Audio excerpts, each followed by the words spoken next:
ನಿಮ್ಮ ಆಫೀಸ್ನ login thumb impression device ಇರುತ್ತಲ್ಲ, ಅದರಲ್ಲಿ ನಿಮ್ಮ ಥಂಬ್ ಇಂಪ್ರೆಷನ್ನ ಯಾರಾದರೂ ನಿಮಗೆ ಗೊತ್ತಿಲ್ಲದ ಹಾಗೆ ಚೀಟ್ ಮಾಡಿರ್ಬೋದು ಅನ್ಸುತ್ತಾ? ಆಗಿದ್ರೂ ಆಗಿರ್ಬೋದು ಸರ್. ಆಗಿದ್ರೂ ಆಗಿರಬಹುದು.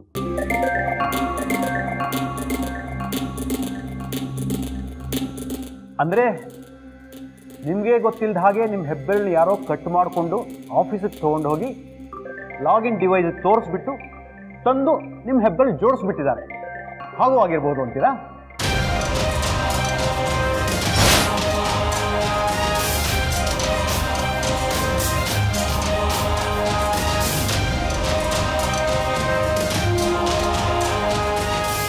ನಿಮಗೆ ಗೊತ್ತಿಲ್ಲದ ಹಾಗೆ ನಿಮ್ಮ ಹೆಬ್ಬೆರಳು ಯಾರೋ ಕಟ್ ಮಾಡಿಕೊಂಡು ಆಫೀಸಿಗೆ ತೊಗೊಂಡು ಹೋಗಿ ಲಾಗಿನ್ ಡಿವೈಸ್ ತೋರಿಸ್ಬಿಟ್ಟು ತಂದು ನಿಮ್ಮ ಹೆಬ್ಬೆರಳು ಜೋಡಿಸ್ಬಿಟ್ಟಿದ್ದಾರೆ, ಹಾಗೂ ಆಗಿರ್ಬೋದು ಅಂತೀರಾ?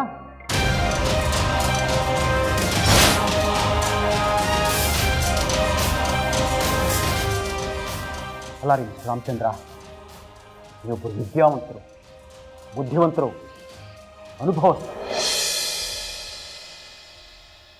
ಇದೆಲ್ಲ ಮಾತಾಡ್ಬೋದೇನ್ರಿ ನೀವು? ಸಾರಿ ಸರ್, ಸ್ವಲ್ಪ ಕನ್ಫ್ಯೂಸ್ ಆಗ್ಬಿಟ್ಟೆ ಸರ್. ನಿಮ್ಮ ಕನ್ಫ್ಯೂಷನ್ ನಾನು ಕ್ಲಿಯರ್ ಮಾಡಲಾ? ನಿಮ್ಮ ಆಫೀಸು ಸ್ಟಾರ್ಟ್ ಆಗೋದು ಬೆಳಗ್ಗೆ 9:00ವರೆಗೆ, 11 ಗಂಟೆಗಲ್ಲ.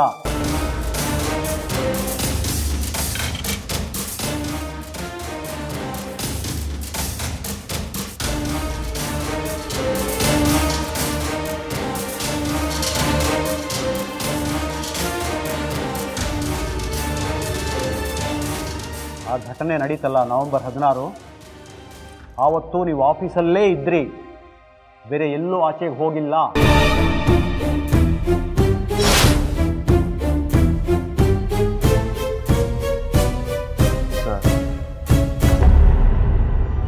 ಅದು okay okay, it's all right.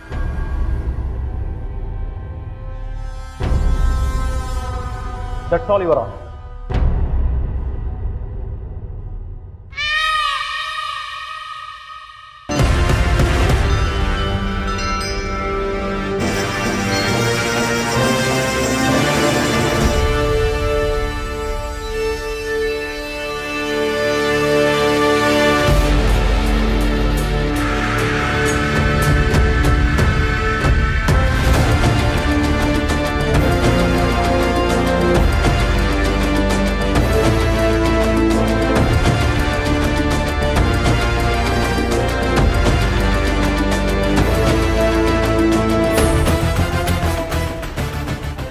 Court is adjourned.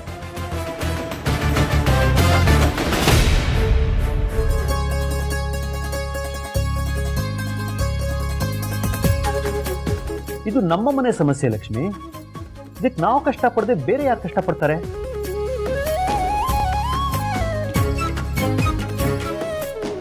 ಇಷ್ಟಕ್ಕೂ ಈ ಕ್ರಿಮಿನಲ್ ಕೇಸುಗಳು ಹೀಗೆ, ಎಷ್ಟು ಇನ್ಫಾರ್ಮೇಶನ್ ಕಲೆಕ್ಟ್ ಮಾಡಿದ್ರೂ ಸಾಲದು, ಎಷ್ಟು ಪ್ರಿಪರೇಷನ್ ಮಾಡಿಕೊಂಡ್ರೂ ಸಾಲದು. ನೀವು ಕೋರ್ಟ್ನಲ್ಲಿ ಸಾಕ್ಷಿ ಹಿಡಿದಾಕಿದ್ರಲ್ಲ, ಹಾಗಾಗಿ ಸಂತೋಷನ ಹೇಳೋಕೆ ಆಗಲ್ಲ.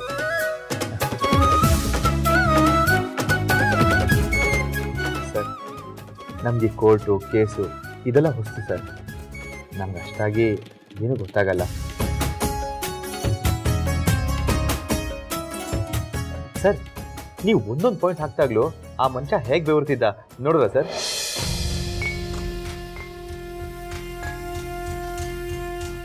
ಆ ಮನುಷ್ಯ ಹೇಳಿ ಸುಳ್ಳು ಅಂತ ನಿಮ್ಗೆ ಹೇಗೆ ಗೊತ್ತಾಯ್ತು ಸರ್?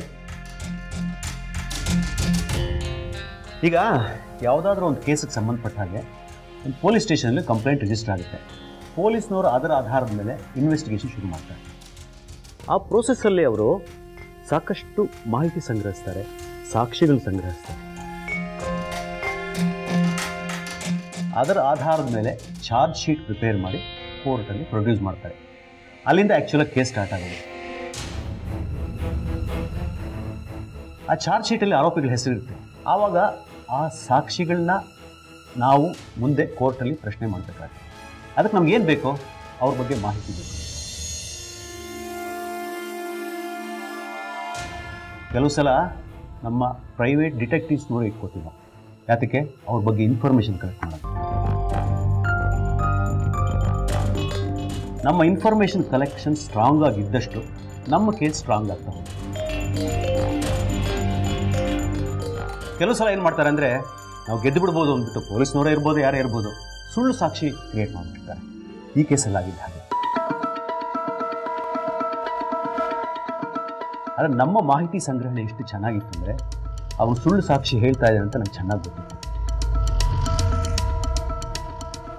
ಕೆಲವು ಸಲ ಅವರು ದುಡ್ಡಿನ ಆಸೆಗೋ ಅಥವಾ ಯಾವುದೋ ಹಳೆ ವೈಷಮ್ಯಕ್ಕೋ ಸುಳ್ಳು ಸಾಕ್ಷಿ ಹೇಳ್ಬಿಡ್ತಾರೆ. ಅದನ್ನೆಲ್ಲ ನಾವು ಮಾಹಿತಿ ಸಂಗ್ರಹಿಸಿ ಪತ್ತೆ ಮಾಡಿ ಕೋರ್ಟಲ್ಲಿ ವಾದ ಮಾಡಿಸಿ ಅದು ಸುಳ್ಳು ಸಾಕ್ಷಿ ಅಂತ ಪ್ರೂವ್ ಮಾಡ್ತೀವಿ. ಈ ಕೇಸಲ್ಲಿ ಆಗಿದ್ದು ಹಾಗೆ. ಅವ್ನು ಸಿಕ್ಕಾಕೊಂಡು. ಅಂಕಲ್, ನೀವು ಹೀಗೆಲ್ಲ ವಿಷಯನ ತಿಳ್ಕೊಂಡು ಕೋರ್ಟಲ್ಲಿ ವಾದ ಮಾಡ್ತೀರಾ ಅಂದಮೇಲೆ ನಾನು ಯಾವುದಾದ್ರೂ ರೀತಿಯಲ್ಲಿ ನಿಮಗೆ ಸಹಾಯ ಮಾಡಲಾ?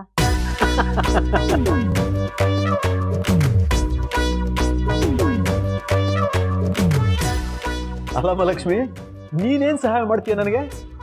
ಅಂದರೆ ಯಾವ್ಯಾವ ಸಾಕ್ಷಿಗಳು ಬರುತ್ತೆ ಅಂತ ನಿಮಗೆ ಗೊತ್ತಿರುತ್ತೆ ಅಲ್ವಾ, ಅದನ್ನ ನನಗೂ ಹೇಳಿದರೆ ನಾನು ಏನಾದರೂ ಸಹಾಯ ಮಾಡ್ತೀನಿ. ಅಲ್ಲಮ್ಮ ಲಕ್ಷ್ಮಿ, ನಿನಗೆ ನೀನು ಪ್ರೀತಿಸೋ ಜನಗಳನ್ನ ಬಿಟ್ಟು ಬೇರೆ ಪ್ರಪಂಚನೇ ಗೊತ್ತಿಲ್ವಲ್ಲ.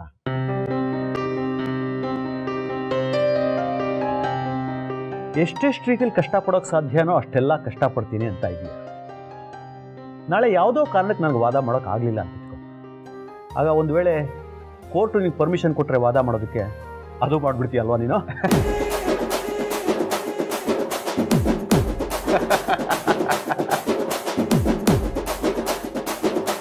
ಅಂಕಲ್, ಅದಕ್ಕೂ ಅವಕಾಶ ಇದೆ ಅಂತೆ, ನಿಜನಾ?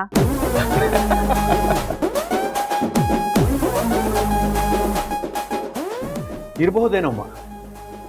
ನೋಡು, ನಾನು 12 ವರ್ಷ ಆದಮೇಲೆ ಫಾರಮ್ಗೆ ಬಂದಿದ್ದೀನಿ. ನನ್ನ ಕೇಸ್ನ ನಾನೇ ವಾದ ಮಾಡ್ಕೊತೀನಿ.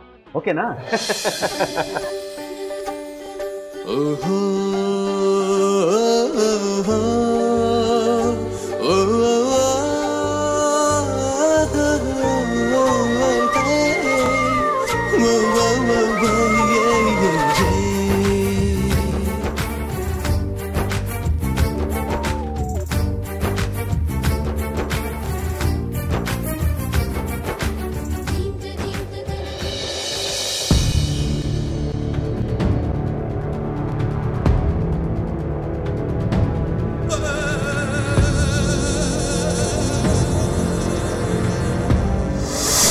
ಘಟನೆ ನಡೀತಲ್ಲ ನವೆಂಬರ್ 16, ಆವತ್ತು ನೀವು ಆಫೀಸಲ್ಲೇ ಇದ್ರಿ, ಬೇರೆ ಎಲ್ಲೂ ಆಚೆಗೆ ಹೋಗಿಲ್ಲ.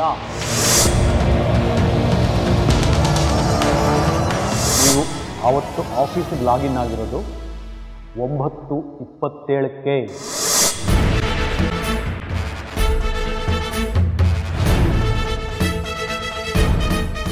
ಯಾವುದೇ ಕಾರಣಕ್ಕೂ ಈ ಕೇಸು ನನ್ನ ಕೈ ತಪ್ಪಿ ಹೋಗಬಾರ್ದು.